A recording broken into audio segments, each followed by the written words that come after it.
The girl stood up in the middle of a courtroom full of strangers and said words that no 11-year-old should ever have to say, words that came out steady and clear and without a single tremor, as if she had been rehearsing them not for days, but the entire length of her short life, as if every bedtime story her father had ever read her and every hand he had ever held out to her in the dark had been leading to this one moment in this one room where everything that mattered was about to be taken away.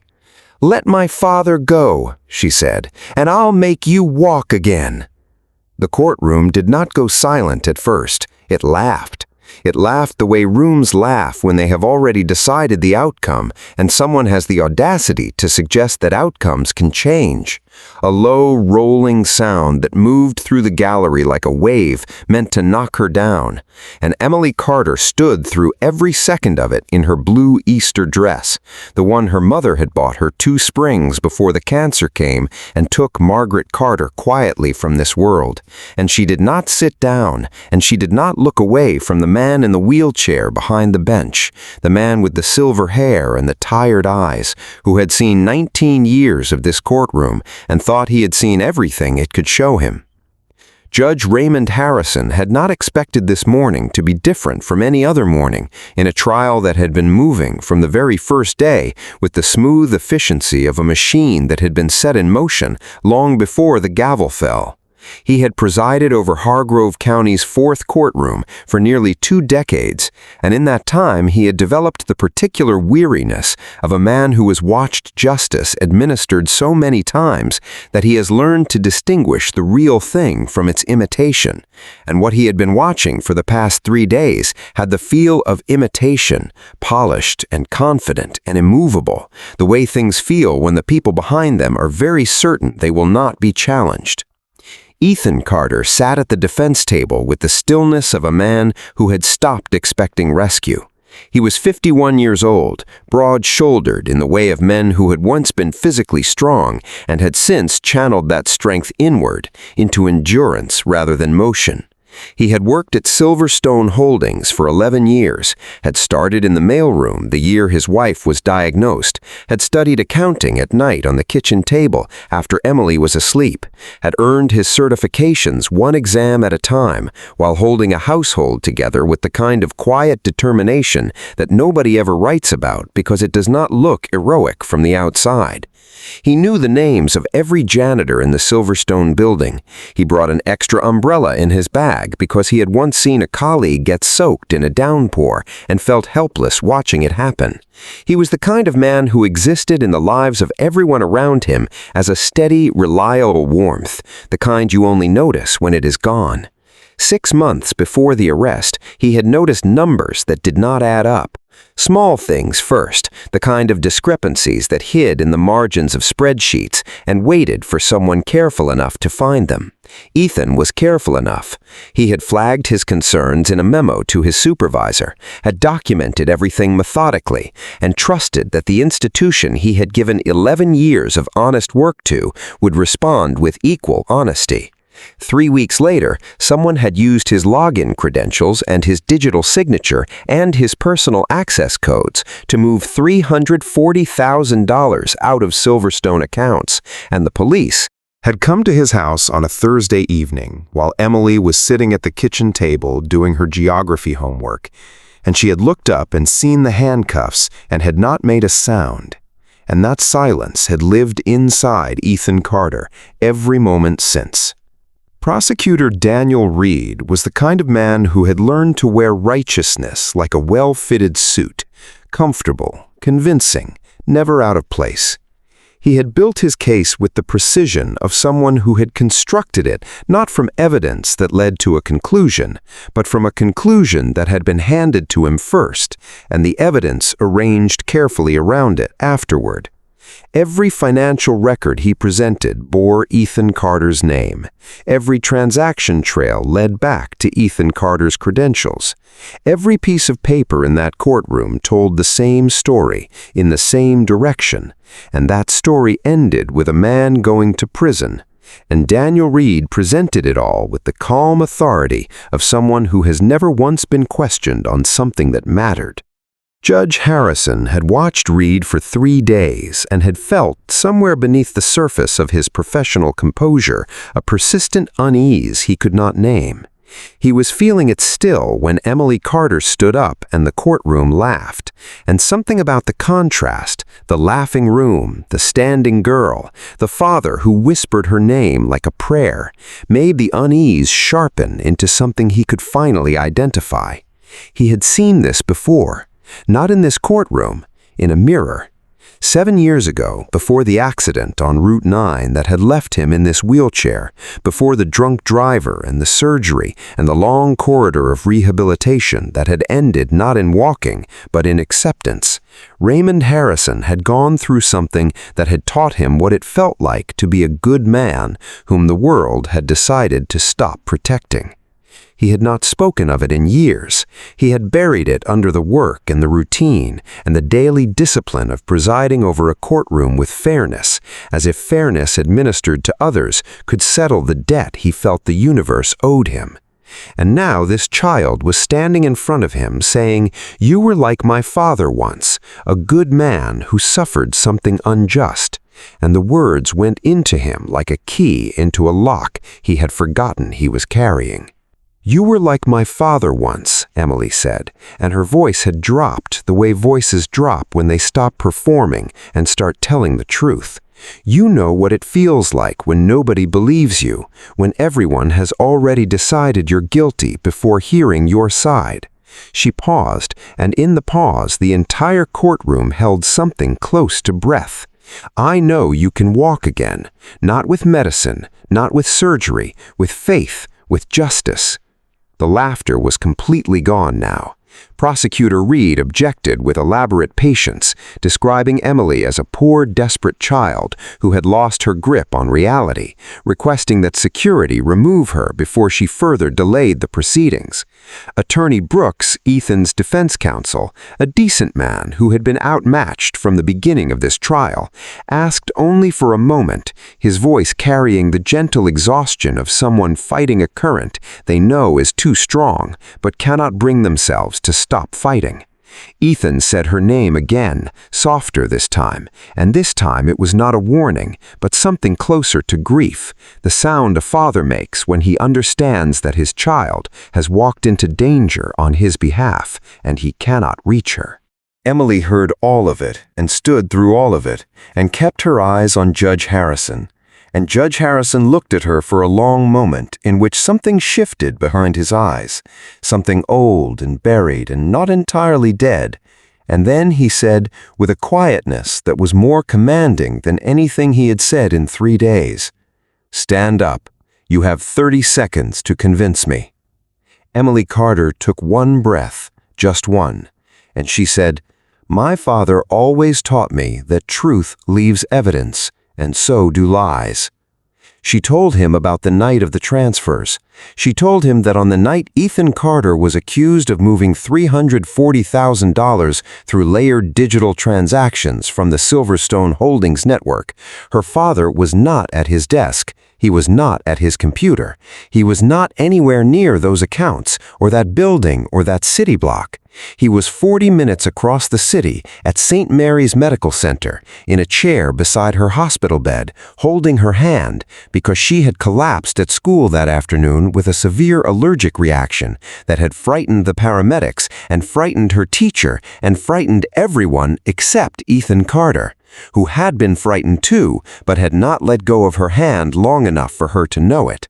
He had ridden in the ambulance with her. He had filled out every form at the admissions desk. He had sat in that room through the evening and through the night and into the pale gray of early morning, and the nurses had seen him, and the security cameras had recorded him, and every timestamp on every hospital record bore witness to exactly where Ethan Carter had been during every hour that the prosecution claimed he was committing fraud.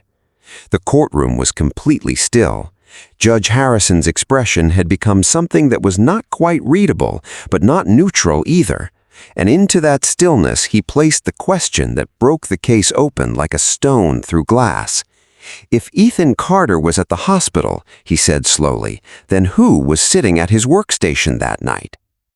The recess lasted 4 hours and 17 minutes.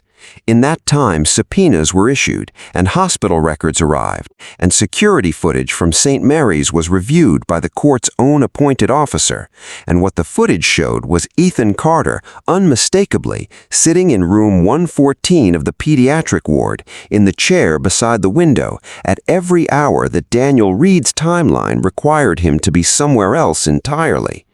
Nurse Sarah Mitchell had worked the night ward at St. Mary's for 16 years.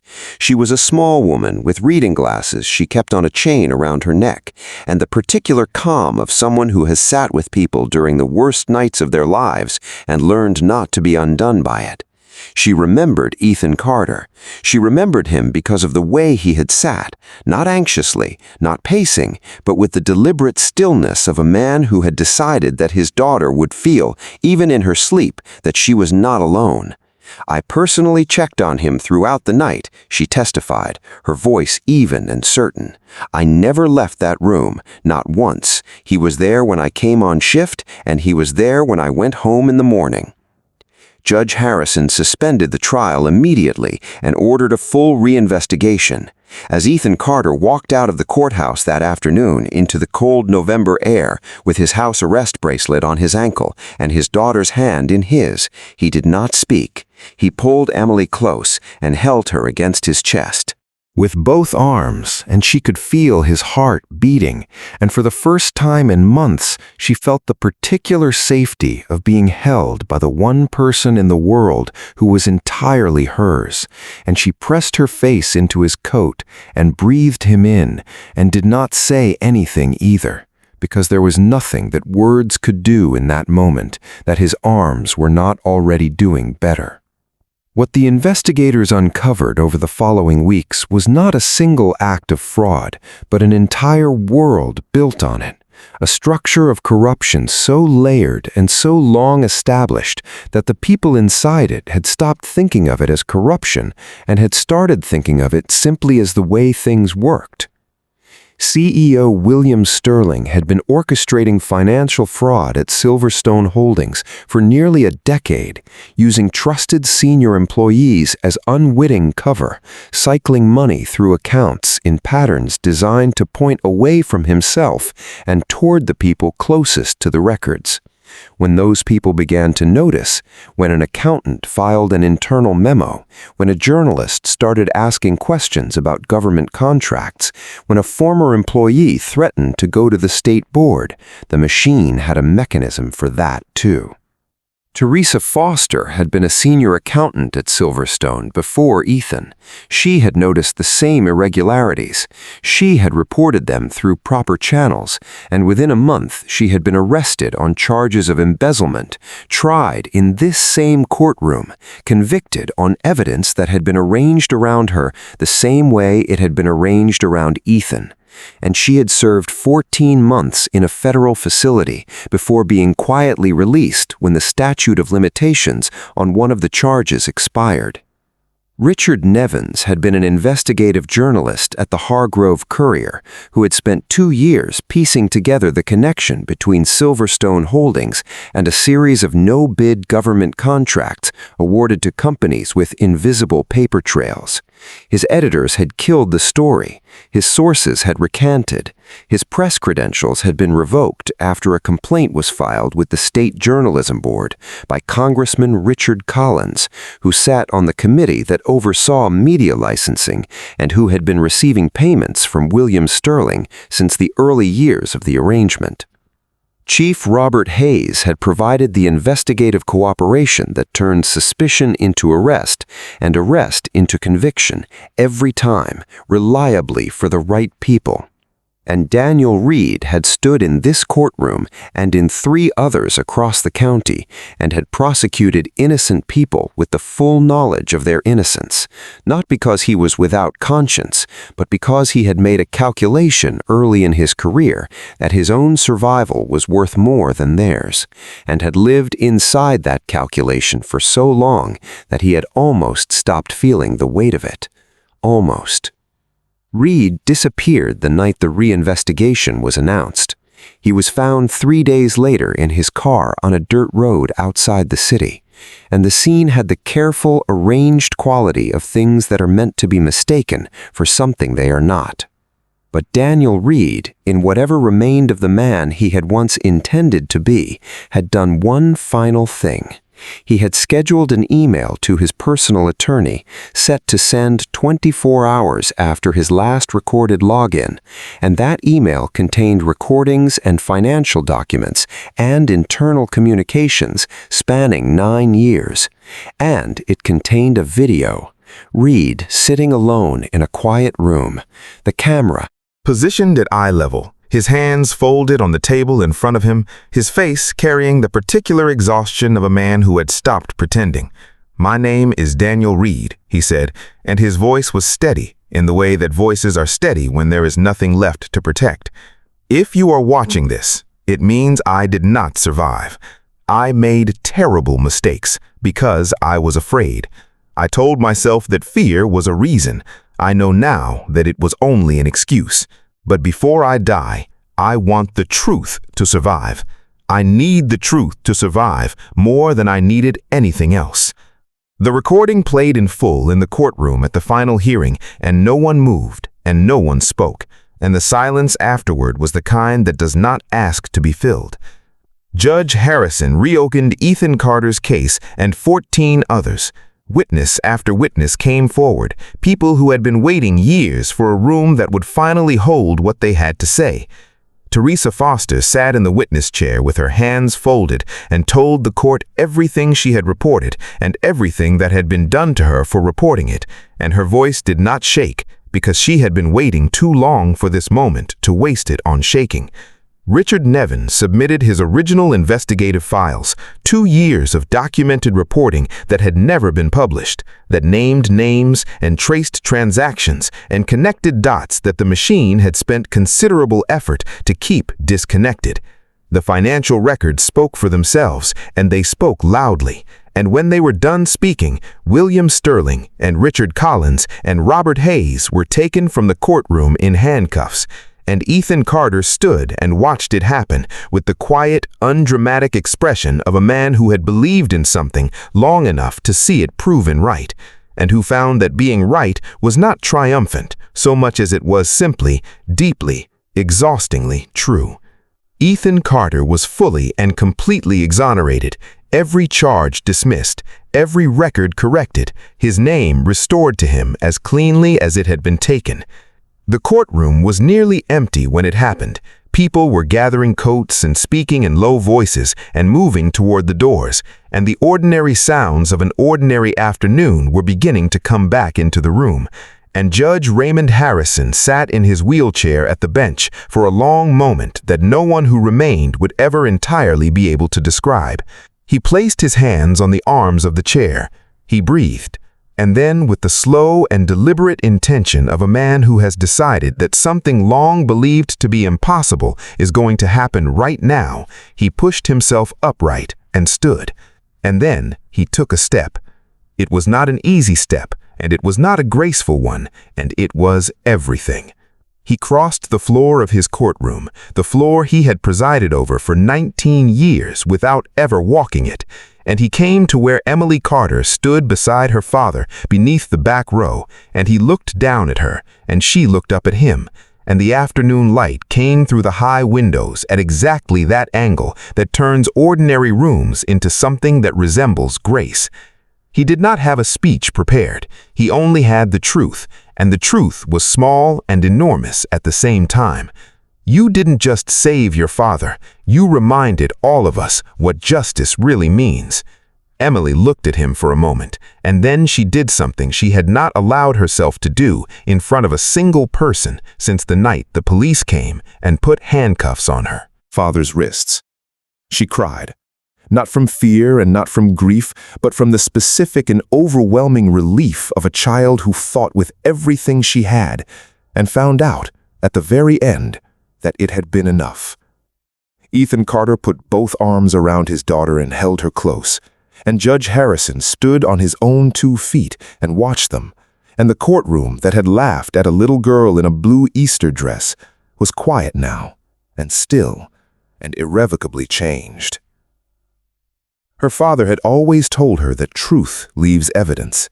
He had told her that on ordinary evenings at the kitchen table, helping her with homework, explaining why showing your work in mathematics mattered. Not because the teacher required it, but because the work itself was the proof, and the proof was the thing that lasted. He had been right. He had been right about that, and he had been right to believe it even when everything around him was designed to make belief feel foolish. And Emily had been right to believe him. And that was the thing she would carry forward from this courtroom into every room she ever entered for the rest of her life. Not the victory, not the spectacle, not even the image of a judge crossing a floor on legs that were supposed to be finished, but the simpler and more durable knowledge that truth, when it is spoken clearly and at great personal cost by someone who refuses to sit down, has a way of surviving everything that is thrown against it. If this story moved something in you today, if it reached some quiet place and reminded you that one voice, even a small one, even a young one, even one that a courtroom full of people laughed at, can change everything, then you are exactly who the Kind Soul Stories was built for. Subscribe to this channel and join a community of people who believe that goodness is real and that it is worth telling stories about. Click that bell so you never miss a single one. Share this with someone who needs to be reminded today that the truth is never buried forever. It is only waiting for someone brave enough to say it out loud. This story holds significant educational and human value across multiple dimensions. It demonstrates to viewers of all ages that institutional corruption is not an abstraction, but a lived reality that destroys innocent lives, and that the systems designed to protect people can be turned against them by those with power and fear to protect. It honors the courage of whistleblowers and those who refuse to stay silent when they encounter wrongdoing, showing the personal cost of that courage and the essential role it plays in a just society. It illustrates the critical importance of documentation, evidence, and the preservation of records as tools of truth in a world where powerful interests work to obscure it. It celebrates the bond between a parent and child as one of the most powerful moral forces in human experience, capable of producing courage that no formal institution could manufacture. It reminds older viewers that faith in justice, however tested, is not naive. It is necessary, and it offers every person who watches it the quiet but unshakable conviction that truth, spoken clearly and without apology by someone who refuses to be silenced, is stronger than any lie that has ever been carefully arranged around it.